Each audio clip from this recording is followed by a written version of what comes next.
Olá pessoal, mais uma vez estamos aqui com a nossa oficina de contação de histórias. Esse é o nosso segundo encontro. Eu estou aqui nas Escolas Idaan, no projeto Teatro em Casa. Então você que acompanhou o nosso primeiro encontro, nós falamos sobre a origem das histórias, sobre quando o homem descobre que contar histórias é muito legal. E hoje vamos começar a preparar você para contar a história. E a primeira coisa é escolher a história ou criar sua própria história. Mas para que isso aconteça, você precisa entender quais os elementos principais de uma história. Tem a introdução da história, né? A introdução, como começa a história. Aí tem o enredo, que são os acontecimentos. E uma boa história sempre tem um conflito, sabe? Uma luta entre o bem e o mal, entre fazer o certo e o errado. Ou então um vilão que aparece na história e o herói, tem um conflito. E o enredo vai contando essa história até levar ao momento ápice, ao momento principal de ênfase desse conflito. Aí, a partir desse momento, acontece a resolução. O conflito é resolvido e a história começa a caminhar para o final, que é a última parte da história. Então é muito importante para quem vai contar essa história, qualquer história, entender essa linha mestra que leva a história para escolher os principais momentos, para conseguir interpretar o que é importante, dar ênfase ao que você quer dar, tá certo? Deixa eu ver uma história que todo mundo conhece. Chapeuzinho Vermelho. Vamos estudar essa história como ela começa. Está tudo bem, tudo tranquilo. A mãe de Chapeuzinho está na cozinha fazendo doces, bolos, né? E a Chapeuzinho está brincando no quintal, como qualquer criança. Então assim começa a história, né? Tudo tranquilo. Até que a mãe de Chapeuzinho faz o quê? Chapeuzinho, vem aqui na cozinha. Você vai levar esses doces para sua avó. Aí começa a primeira ação da história e aparece o primeiro conflito. A mãe de Chapeuzinho diz o que para Chapeuzinho? Chapeuzinho, você vai, mas você não vá pelo caminho das pedras, vá pelo caminho das flores. Tá bom, mamãe, tá legal. Aí Chapeuzinho pega a cestinha de doces e pães e sai pela floresta, cantando o quê? Pela estrada fora, eu vou bem sozinha, não é? Todo mundo conhece. No caminho que tinha as flores e as pedras, quem aparece? O lobo, que nessa história ele é o vilão, né? Vamos dar nome a essas funções. A Chapeuzinho Vermelho é a protagonista, ela é a principal da história. E o lobo mau é o antagonista.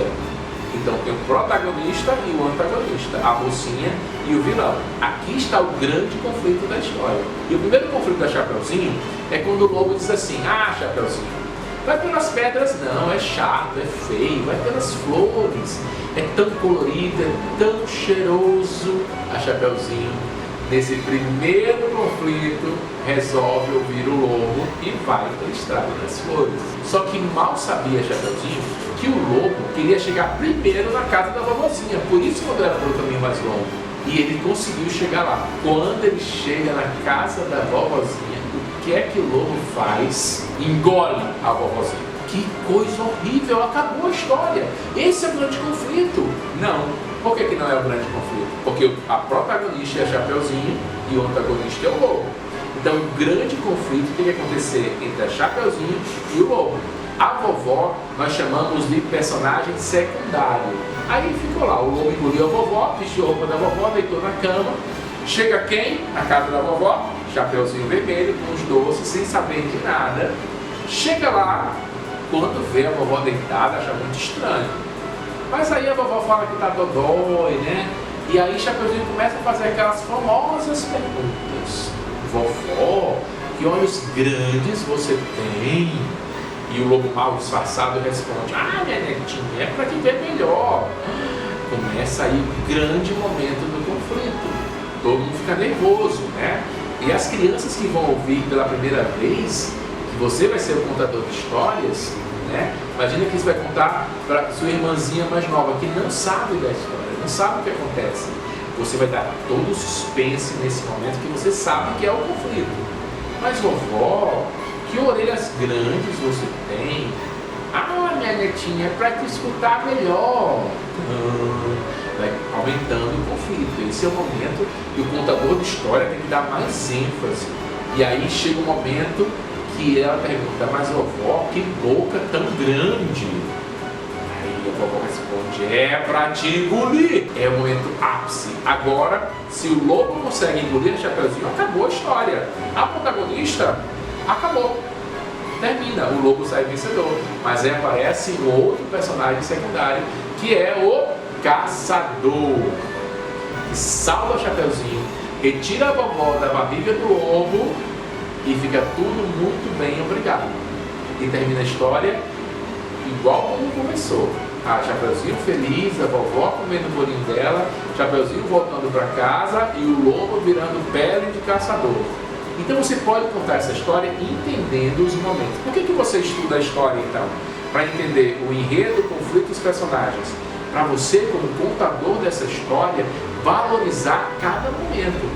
Se é o ápice da história, você tem que dar mais ênfase, tem que dar mais suspense, usar mais a sua voz, certo? E quando terminar a história, sorrir, pergunta se gostaram, o que é que entenderam, quem quer comentar sobre a história. É bom saber disso, né? O enredo, é importante saber disso. Como identificar o enredo da história para valorizar os pontos, tá? E são técnicas, já são dicas da nossa oficina de histórias. Agora, tem uma dica que é muito legal também, antes de começar a história. Sabe o que é? É um bate-papo com a plateia. Você chega assim, ou dá uma boa tarde, ou dá boa noite, no caso, se for, né? E pergunta, vocês estão bem? Estão confortáveis? Então, olha, hoje eu vou contar uma história que se passa numa floresta. Alguém aqui já foi na floresta? Ah, eu já fui. Ah, tá, que legal, né? Nessa história também tem lobo. Alguém já viu um lobo? Ah, eu já só no desenho animado, só no filme. Você faz um bate-papo ali para trazer as pessoas para o ambiente, para você se apresentar, ter um ambiente amigável e fala um pouquinho do que você vai fazer para evitar interrupções na hora da história. Né? Para uma criança levantar, ai tio, já vi uma floresta, já conversou sobre isso antes. Então é uma dica de contextualização, de fazer um aporte, né, que chama, fazer um bate-papo inicial com todo mundo, aí você fala assim, normalmente, naturalmente, como um amigo sentado na sala conversando, né?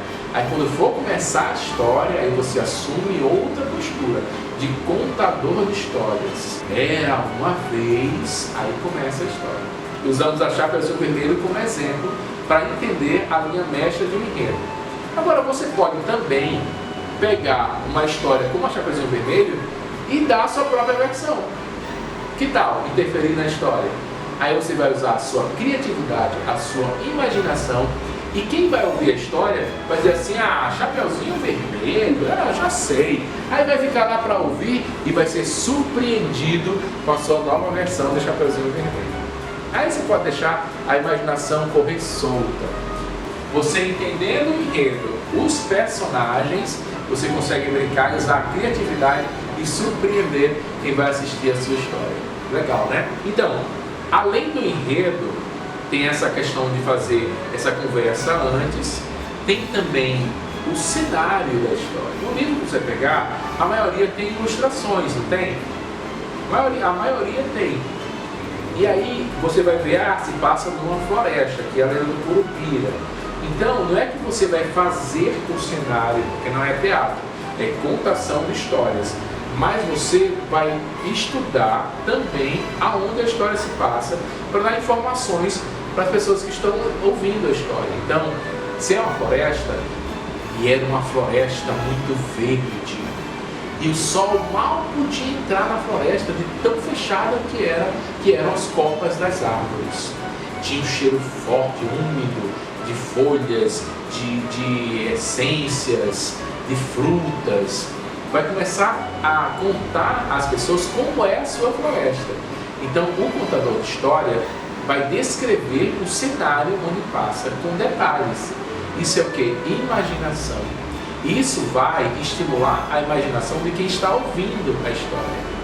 Quando você falar que a floresta era assim, a floresta era escura, tinha um barulho de água lá longe, todo mundo que está ouvindo a história vai imaginar junto com você. e ninguém vai piscar o olho para não perder nenhum detalhe. Você vai ser o centro das atenções. E o contador de histórias tem que dominar todo mundo, tem que fazer a história acontecer na cabeça das pessoas. Então, os personagens, que nós usamos como exemplo o Chapeuzinho Vermelho, os principais e os personagens secundários, os objetos de cena. Algumas histórias têm coisas muito importantes. Por exemplo, na Chapeuzinho a cesta é muito importante, né, de doces. No João e o pé de feijão é um elemento muito importante. Então, a cena muito clássica do pé de feijão é o feijão que é plantado e vai nascer o pé de feijão que chega até o céu. Então você tem que estudar esse elemento, imaginar como é que o pé de feijão nasce, como é que ele se enrola. E tem também imagens, tem aquela experiência que a maioria fez na escola, pegar um feijãozinho e colocar no copo, né, com algodão e água, vai nascer o pé de feijão. Uma experiência boa que alimenta a nossa mente para quando for falar sobre o feijão nascendo, enrolando, chegando até o céu, você vai descrever nos mínimos detalhes, porque é um elemento importante da história. Então, tem os personagens, tem o cenário e tem os adereços, os objetos importantes. Tudo isso, o contador de história estuda para poder passar com o maior número de detalhes possível, tá bom? Então essa é a nossa segunda aula da nossa oficina de contação de histórias aqui das escolas Idaan. Muito obrigado pela presença aqui comigo e te espero na próxima aula, aula número 3, com mais dicas para você se tornar um excelente contador de histórias. Valeu!